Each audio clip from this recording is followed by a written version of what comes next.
You are now entering the Twilight Zone. Diddle-doo, diddle-doo, diddle-doo. All right, people. I can't tell the difference between science fiction, fiction, science, reality, or any of that crap anymore. All right. We get a new disease specifically affecting the Southwest United States and spreading. Actually, it's technically a fungal infection. Okay. So I'm going to bring the story real quick. I'll leave you with that. Short, sweet. Okay. Let's share the screen. All right. Here we are. A dangerous fungal infection is spreading across the US and it's impacting pets too. Oh no, we don't like it affecting the pets. Ha. Okay. If you grew up in the Southwest, or you're obsessed with the HBO series The Last of Us, haven't seen it, you may already be familiar with the dangers of fungal infections and particularly valley fever. And that's what this is about. Okay. The Center for Disease Control and Prevention, CDC, reported roughly 20,000 cases of valley fever in 2019. Caveat, that number is likely underreported by tens of thousands due to misdiagnosis. Okay, let's just jump right into it. What is valley fever? Valley fever is a lung disease commonly found in the Southwest. We're talking Arizona, SoCal, West Tejas, Nevada, and Utah. Okay, because it thrives in areas with low rainfall, high summer temperatures, and moderate winter weather. Nothing ever cold. Come by and kill that sucker.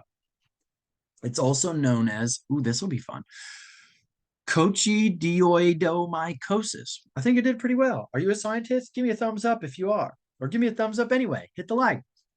Or cocci, because it's caused by the fungus coccidioid. And it grows in soil. Okay. This is where it gets interesting, and this is why I'm bringing it to your attention. Okay. The respiratory illness can be deadly. DEA dead. Okay, that's kind of an inside joke from when I was a kid, but can be deadly. That's why I'm bringing it here, especially for the immunocompromised and domestic animals. I bet you're ding, ding. Bet that rung a little bell, that immunocompromised and probably domestic animals too.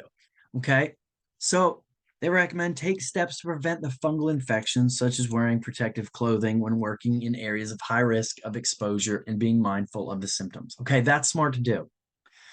When I'm going in to work on an older home that may have asbestos, lead paint, or other chemicals that we've recently, in the last decades, outlawed, you mask up, you wear proper respirators, you wear your full sleeves, you cover up. You don't want that shit. Okay. You know it's there, you know it's bad, you don't want it, so you protect yourself. Okay, cool. Easy.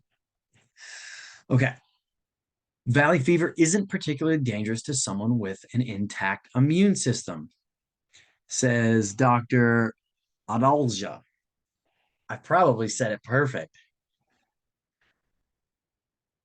However, in the immunocompromised, valley fever can be very dangerous and can disseminate throughout the body and cause very severe infection. Disseminate, that means transfer, move, go on through. Okay. Not to mention, and I cannot mention this, that you seen that and certain treatments for cancers and other diseases have created a more immunosuppressed population, says George Thompson, medical doctor, professor of clinical medicine at the University of California, which can make people more susceptible to fungal infections like valley fever. Okay. They mentioned it right there. I don't even have to say it. You know what we're talking about. Okay. That thing that came from the Far East country with the red flag and gold stars. Yeah. The thing that came from them. A ton of us, our immune systems are compromised. They're very weak. I've been dealing with the myself since I guess 2020 now. Okay.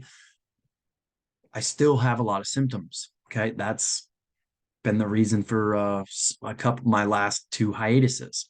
Okay. So there's a massive population that their immune system is compromised from previous diseases. In addition, This thing is spreading because our planet is warming up. Now, we're not getting into the argument of why you think it is, okay? Whether it's natural, man made, mix, whatever, it doesn't matter. The planet is trending warmer right now, which is very good for a disease like this, allowing it to spread out of the Southwest, okay? What does it do? It's typically a mild or flu-like and can occur within 3 weeks of exposure. Now, that makes it very tricky to nail it down.